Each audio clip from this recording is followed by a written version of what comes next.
los sangrientos acontecimientos que corrieron el mundo entero y todavía hoy lo recorren, cuando posteriormente a la toma de la Bastilla en la Revolución Francesa el 14 de julio del 89, de 1700 como es natural, el gobernador Launay fue hecho prisionero y conducido al ayuntamiento, y en el camino se le ocurrieron decapitarlo, cortarle la cabeza y engancharlo en una pica, y poco más adelante al intendente también lo detuvieron, le cortaron la cabeza y la pusieron en otra pica, y la muchedumbre con esos dos trofeos decapitados en las picas de las cabezas marchó al centro urbano que entonces se tenía como el centro de referencia de las noticias sobre la revolución, que todavía no había empezado.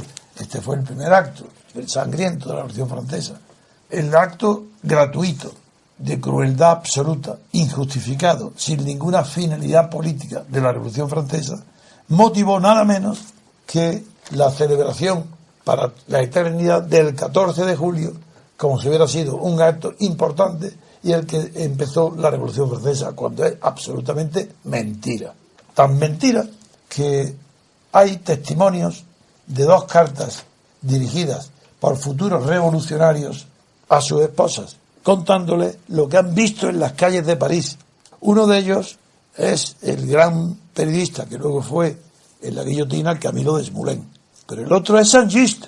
Bueno, y escriben a su casa horrorizados, diciendo que están viendo, presenciando en París escenas de caníbales. Hablan así de las cartas de los más salvajes de África, un sangriento suceso y repugnante. Eso dicen los que fueron de verdad luego una de las principales figuras de la revolucionaria. Aquello fue un crimen vulgar, atroz, sin ninguna finalidad política. ¿Por qué se convirtió ese crimen?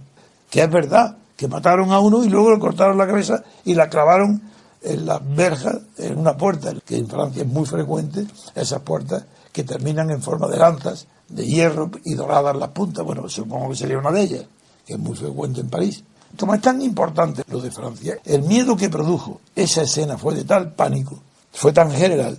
Luis XVI y María Antonieta vivían en Versalles, no en París, y cuando les llega enseguida, porque estaba ahí una distancia no muy grande pero notable, cuando llega la noticia y despiertan a Luis XVI diciéndole que la Bastilla han tomado la Bastilla y después dice que es una rebelión, y la rechazó. Un aristócrata que le despierta le dice no, es una revolución, porque es la primera vez que se empleó la palabra revolución en el sentido no astronómico. Hasta entonces revolución era el movimiento de los astros que inician un recorrido y terminan en el mismo sitio, como si fuera circular o elíptico. Ahí es la primera vez que se pronuncia la palabra revolución. Bueno, ¿y por qué se produjo entonces la Bastilla el 14 de julio en un acto heroico, cuando era un crimen vulgar, sin finalidad política, donde no había políticos que lo dirigieran? ¿Por qué fue eso? Porque dio tal miedo a Luis XVI, que estaba en el Chateau, en Versalles, en el castillo, le dio tal miedo, quizás por los aristócratas, que por el duque, creo que era la Rochefoucauld, que lo acompañaba, se dirigió a él a buscar, para hablar a los dirigentes del tercer estado que estaban reunidos en Versalles pacíficamente, pero exigiendo la reunión todos en una sola asamblea y votar por cabezas, que eso era los que estaban dirigidos pues por los Mirabeau, el abate Sieyes, los Mounier, los Barnave, etcétera. Y fue a encontrarlos. Y eso lo cuenta Talleyrand. Yo lo he leído en la memoria de Talleyrand. Y el rey fue a buscarlo. Y cuando fue a buscarlo, antes de llegar, primero, casi la mayoría ya habían huido, asustados más que el rey. Los diputados, representantes del pueblo llano, en Versalles habían huido, pero todavía estaban tomando decisiones reunidos en un chateau, en una casa, y lo cuenta Talleyrand porque estaba presente.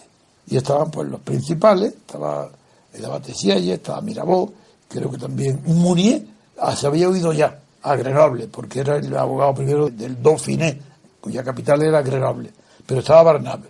Y cuentan preparando si irse a sus provincias o huir al extranjero, asustados, llaman a la puerta y ya pensaban que era la policía que ya venía por ellos, o el ejército, y se encuentran con la sorpresa tan inesperada que era el propio Luis XVI, que iba a buscarlo. Entonces ellos también, al verlo, creyeron que venían a por ellos y que el propio rey iba a por ellos, a detenerlos.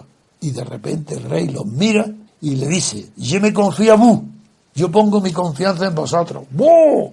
qué explosión, qué júbilo, qué maravilla. Allí mismo, antes de salir, vamos a organizar un Te Deum en París, Catedral Notre Dame, Acción de Gracias, 14 de julio, la toma de la Bastilla, que esto es una maravilla. Y fueron a celebrar, rey, con los falsos revolucionarios, a celebrar, a consagrar el 14 de julio en la toma de la Bastilla, en un Te Deum. Ese es el origen de la falsedad del 14 de julio. Ya la saben todos los que nos oyen.